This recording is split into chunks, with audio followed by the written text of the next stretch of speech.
saya Nadia Rinaldi dari Universitas Al-Azhar Indonesia, program studi Gizi. Hari ini saya akan menjelaskan tentang limit. Perkembangan limit yang pertama ada pada periode kuno. Nah, pada zaman ini, kalkulus ini, prinsip dasar dari kalkulus sudah mulai ditemukan, tetapi belum banyak dikenal. Contohnya, bangsa Mesir pada zaman ini dapat menghitung volume frustum piramida. Hal ini dibuktikan dengan peninggalan sejarah di Mesir, yaitu papirus Moskow. Nah, pada zaman ini atau periode ini, Archimedes juga sudah menemukan prinsip dasar atau ide pokok tentang volume ini. Nah, tanpa disadari, ini merupakan prinsip awal atau prinsip dasar dari integral. Yang kedua adalah pada masa pertengahan. Pada tahun 499, matematika Indiawan Aryabhata telah menemukan atau menggunakan konsep terhingga dalam menghitung astronomi. Nah, ini juga menarik atau mengantar Bhaskara II pada abad ke-12 untuk mengembangkan turunan. Nah, pada tahun 1000-an, matematikawan Alhazen menjadi orang pertama yang merumuskan perhitungan hasil jumlah pangkat 4. Yang ketiga adalah pada masa modern. Pada masa abad 17 ke 18, prinsip-prinsip dari limit fungsi mulai ditemukan.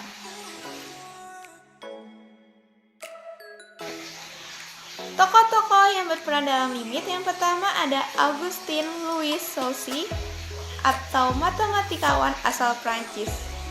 Matematikawan asal Prancis ini membahas limit dalam karyanya yaitu Cours d'Analyse pada tahun 1821 dan tampaknya telah menjadi intisari atau gagasan dari limit secara sistematis. Teorema integral Cauchy ini juga berlaku untuk daerah terhubung sederhana dan daerah terhubung tak sederhana. Yang kedua adalah Bernard Bolzano atau merupakan seorang imam Katolik. Karyanya yang paling penting atau dikenal adalah Wissenschaftslehre, yaitu teori pengetahuan yang dihasilkan pada tahun 1837. Yang ketiga adalah Goldfahrot, merupakan matematikawan asal Inggris yang dikenal karena pencapaiannya di bidang bilangan dan analisis matematika. Dan yang keempat atau yang terakhir adalah Carl Theodor Wilhelm Weierstrass, merupakan matematikawan asal Rusia yang mengembangkan teori lengkap tentang deret fungsi dan menyusun legitimasi operasi-operasi yang demikian sebagai pengintegralan dan pendiferensialan suku demi suku. Adalah konsep matematika yang dikatakan hampir atau mendekati suatu bilangan. Limit dapat berupa sebuah fungsi yang kodomanya hampir atau mendekati suatu bilangan asli tertentu.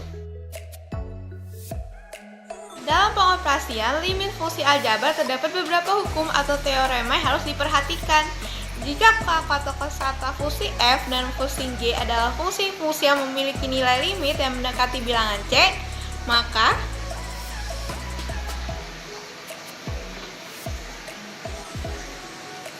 ada 3 metode yang digunakan dalam menghitung fungsi limit aljabar. Yang pertama adalah metode substitusi.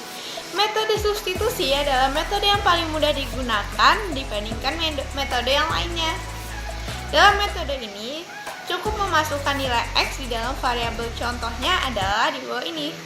Limit x mendekati 3, x kuadrat min 4 dibagi x plus 2. Maka kita cukup memasukkan nilai x-nya 3, lalu ketemu hasilnya 1. Yang kedua adalah metode pemfaktoran. Jika pada metode substitusi menghasilkan suatu nilai bentuk tertentu seperti di bawah ini, maka kita harus memfaktorkannya untuk menghitungnya.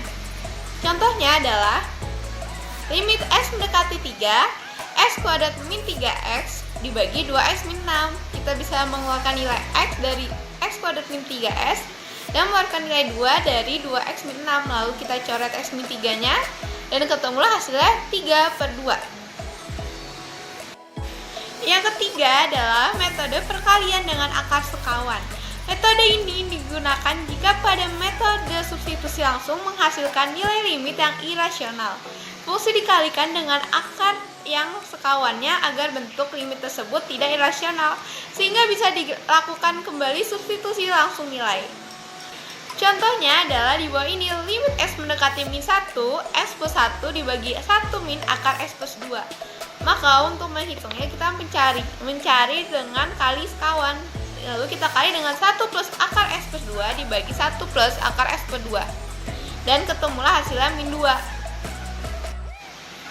Ada dua metode yang digunakan untuk mengerjakan limit fungsi aljabar bentuk tak terhingga. Yang pertama adalah membagi dengan pangkat tertinggi. Metode ini digunakan pada limit fungsi berbentuk limit X mendekati tak hingga fx per gx. Contohnya adalah ini, limit X mendekati tak terhingga 4x min 1 per x kuadrat per plus 2. Karena pangkat terbesar adalah x kuadrat, maka semuanya dibagi x kuadrat dan ketemu hasilnya 0. Kedua adalah mengalihkan bentuk sekawan.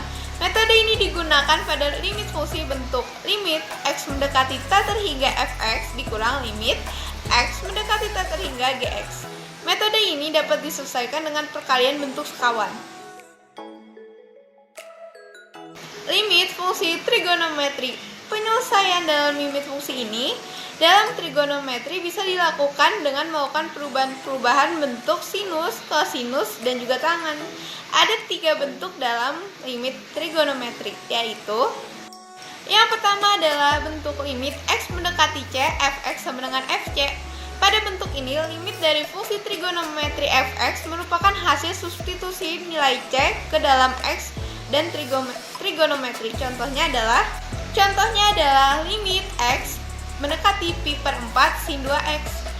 Untuk itu, X-nya kita ganti dengan pi per 4, maka ketemulah sin pi per 2. Yang kedua adalah bentuk limit X mendekati C fx per gx.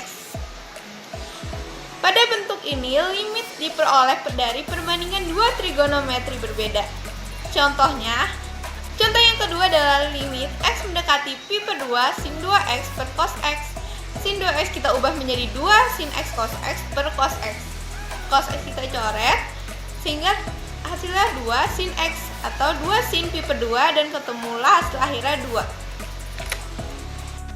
Dan yang ketiga adalah bentuk limit X mendekati 0 fx per gx. Pada bentuk ini, limit diperoleh dari perbandingan antara trigonometri dan fungsi aljabar. Jika disubstitusikan langsung akan menghasilkan bilangan tak tentu. Pada bentuk ini dikerjakan dengan konsep turunan. Bentuk rumus dasar limit ini adalah